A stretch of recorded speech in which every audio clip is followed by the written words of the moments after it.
大家好，我是 Kevin。大家好，我是 David。今天呢，我要跟 David 一起来对比一下大陆人的成长经历跟台湾人的成长经历。为什么要比这个呢？因为人的思维方式呢，其实跟他的成长经历是很有关系的。所以我们希望通过这个视频呢，给大家有一些思考，就是为什么两岸人民的思维方式有一些不一样这样。然后 David 你是几年出生的？我是90年出生。David 是90年出生，跟我差不多，我是88年的。所以我们俩分享的一些成长经历呢，仅代表我们那个年代哦。我们的对比呢，就从时间上开始，就从我们出生的时候一直到小学。为什么只比到小学呢？因为 David 的小学之后他就去了美国。我们第一个要比的就是出生。你知道，就是当时我们在大陆的时候有一个政策，就一个家庭只能有一个小孩。对。所以 David 你家里是几个小孩？我们家有3个小孩。有谁呢？我还有个姐姐跟一个弟弟。就我们家里是我有个哥哥，所以我哥哥是第一个小孩。理论上来讲，我是不允许出生的，对不对？但是你要出生的话也可以，就罚钱就可以。这样。罚钱或者打掉。所以我本来是不应该出生的，不应该活在这个世界上。但是我妈妈当时做了一件很危险的事情，她当时就去了内蒙古。因为逃到很多很远的地方的时候，没人管你，所以我是在内蒙古的一个帐篷里出生的。哇！然后出生你在那边待一段时间之后再回来的话，就不用罚钱。哇！再回来的话，你就可以注册。第二个我们要分享的是上学之前，上幼稚园之前，你的家庭的教育是什么样的？我记得就是我小时候，我爸爸经常跟我说，就是要好好念书。我奶奶说是要好好听话，要成为乖孩子。差不多是这样的。然后最好嘛考上清华大学。我不知道就你们那时候会灌输什么？基本上长辈都还是会希望你是当个乖小孩，只是就是一定要你要好成绩啊，然后好好读书，然后帮忙做家事。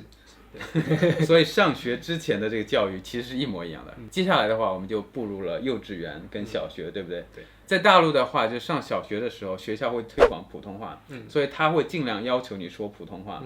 就是说你说方言的话，老师会说请说普通话这样。当然，我们那时候其实因为很多老师他普通话也不好，所以我们其实实际上来讲是温州话跟普通话一起掺着的。说实话，我不知道在那个台湾怎么样。台湾的话就是不会特别强调说你一定要说普通话或国语。所以他没有就是特意去推广国语。对。他还是说你在学校你想说闽南语你就说呗。你还是可以说，只是其他小孩不一定会同样的跟你一样理解闽南话或台语这样。OK， 但是我有个问题，就是你上课的时候老师说国语你说闽南话，老师会骂你吗？基本上不会特别去纠正。对，因为如果说他这个小朋友他就是比较习惯说闽南语的话，那老师也是可以理解的。OK， 我们刚提到国语的问题，我们再接下来一个话题啊，就是我们在学国语跟普通话的时候，我们是有拼音嘛？听说你们是？我们是注音符号。是用注音符号。我后来去了解了一下，其实这个注音符号呢，在国语产生的时候就有了，所以其实大陆的新华字典上也是有注音的。对，我以前真的不知道，后来才发现，只是大家没有去鸟这个东西。大家学的因为都是拼音嘛，所以其实大陆的字典里也有注音，只是大家根本没有去了解过这个东西。这样，讲到这个注音跟那个拼音的问题，我们当时小学的时候不是差不多电脑引进的第一批嘛？对。当时除了有拼音输入法，我们还有五笔输入法。我不知道你们那边是什么？我们是注音，然后是仓颉。注音输入法跟仓颉输入法。对。仓颉的话是不是有点像笔画的那个东西？对，这个是比较高端一点的，会仓颉听上去就很高端，对，很有文艺气息。我们叫五笔，我们也是按偏旁来写的。再接下来我们来比一下，就是学的歌曲。小学的时候学的歌曲有哪些东西？那你那边的话，对，大家最了解的就是两只老虎。两只老虎，这个好像都一样。对，我不知道有没有英文版，但是两只老虎在大陆也很红。对。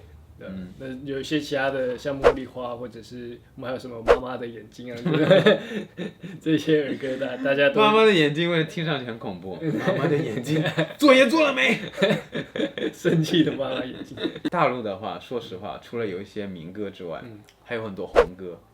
我给你讲一首歌名啊，就是我们是共产主义接班人，你觉得怎么样？我们那边就没有在唱这首歌的样子。下一个部分我们要比一下，就是课表。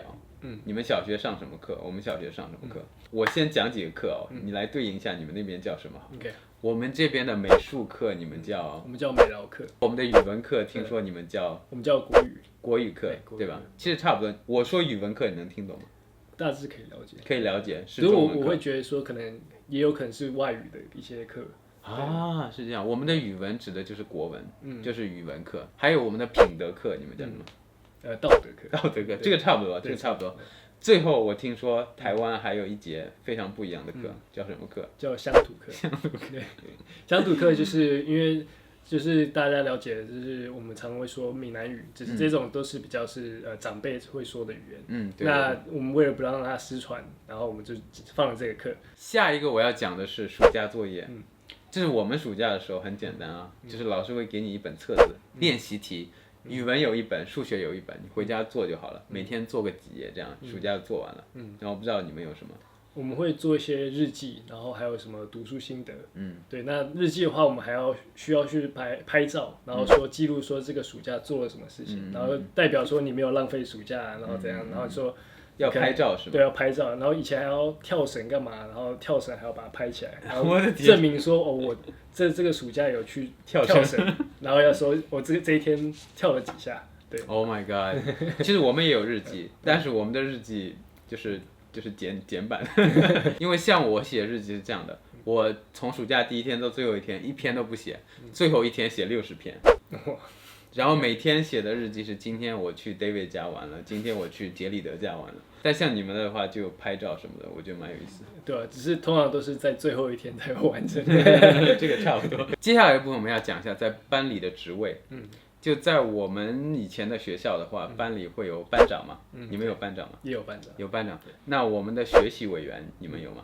我们就没有学习委员。没有学习委员。没有学习委员。怎么学习呢？Just kidding。体育委员。我们叫体育股长。体育股长。所以我们的委员你们叫股长。对。股长嘛。股长。我真的第一次听说股长哦。我还有风纪股长。风纪股长我们叫纪律委员。风纪股长，我能听得懂哎，就是作风纪律，对啊，作风纪律嘛。哦，这里我给大家补充一下啊，在我们大陆的话，小时候如果你是班长的话，你会有一个标识，2条杠；如果你是小组长的话，就比较小一点的，你就1条杠。然后像我刚才提到的学习委员什么，他们也是2条杠，只是他的职位会稍微低一点，他叫中队委。那班长是中队长。所以如果你是个班委的话，你就会风光的带着这个东西，特别拉风，真的特别拉风。台湾我那时小学的时候有类似的，就是比较像是这叫做纠察队。纠察队，他们就会放，就是也会编一个东西，上面就写纠察队啊，然后到处就是去抓那些违反的规定的。OK， 接下来这个部分我不知道你们有没有，我们就是进小学的时候我们会戴那个红领巾。你有听说过这个东西吗？没有。就是一个红红的东西绑在胸前，这个话是代表你是少先队员。这个我们严格到什么程度？我给你解释一下。如果你到了学校发现自己没带红领巾，你要回家拿。为什么呢？因为你不回家拿的话，你要被扣分，你们班要被扣分的。所以的话，很多时候我小时候忘带了，我就马上跑回家带回来。哇！然后我不知道你们有没有类似这样的东西？我们就没有。没有红领巾。没有红领巾。有没有什么其他的领巾？你就顶多要穿制服。穿制服，校服。对，校服哦。说起校服，我们比一下。就大陆的校服啊，以前大概长什么样？我放张照片这里给大家看一下。然后 David 你也放一张照片，给大家看一下台湾当年小学校服跟我们当年小学校服大概有什么差别。大陆的校服已经被我们大陆人吐槽了很久，就丑。就巨丑无比，真的很丑。台湾其实也差不了多少，就是颜色很鲜艳。你知道吗？很多人说穿校服是检验一个人颜值的最好办法。因为你穿校服你还是漂亮还是帅的话，那时候你真帅。真的。接下来这个东西呢，我们讲的是比较深入一点，但是也跟我们的小朋友有关。因为你小学的时候，如果你要转校，在大陆你要转校的话，你需要有几个事情要做。你要么就是要给借读费，比如说我是温州人，我去上海读书，我要给那个学校借读费，就我才能插进去读书嘛。要么我就是把户籍迁到上海，但是你要迁户籍的话，你又涉及到很多问题，你要买房，对吧？有很多类似于这样的问题，对不对？所以的话，其实小学的时候，如果我要转学的话，是很麻烦的一件事情。我不知道在台湾怎么样。台湾就是直接户籍处登记一下，那你转学的手续就完成了。也就是说，我要转户籍的话，我就直接转就行，我不用买房什么的。不用买房，不用买房，也不用什么借读费。最后一个呢，跟那个小朋友的成长没什么关系啊。但是因为 David 的分量只能到小学部分，所以我发现了他有另外一个部分，就当兵。David 在台湾当过兵，所以的话，这个部分我们就干脆也讲一下好了，好吧？也就是说，在大陆你是不用强制当兵的，对，你可以当兵，你也可以不当兵。但是据说台湾不一样。台湾就是我这个年纪的，在18岁以后，要是已经没有在上学的，就要进去当兵。对，那我也是进去当个1年，当了1年的兵。然后在大陆的话，你去当兵会发钱。据说，我只是据说，我小时候听到的故事是，你如果去当兵的话，你父母会分到钱。因为在大陆的话是自愿招兵嘛，很多人都不愿当兵，所以给的福利也会相对好一点。但据说在台湾就是每个月只有1000块人民币是。只是因为是义务的，所以因为也没办法发给那么多吧，所以就是大致上给你一些，就是差不多人民币1000多。那就是因为你在当兵的时候，你通常不会离开这个军营的，对，所以你其实1000块也够用，也没时间在那边花钱，对。你钱可以在军营里花吗？很少，因为他那个福利社就是他有个地方是给你卖一些小吃的什么的，那这个是你有特殊表现的很好的时候才能去买，才能过去那边买，对。也就是说你有钱还不能花，对，真的。Oh my god！ 好了 ，OK， 那今天我们对比了就是小学之前的很多东西，那都是零零碎碎的一些东西呢。希望这些细节呢，可以给大家一些参考，就是我们双方是如何成长的，以及这些成长经历的不同，造就我们的思维方式有一些不一样。这样，希望可以给大家带来一些启发。那今天的节目就到此为止了，我们下次再见吧，Peace。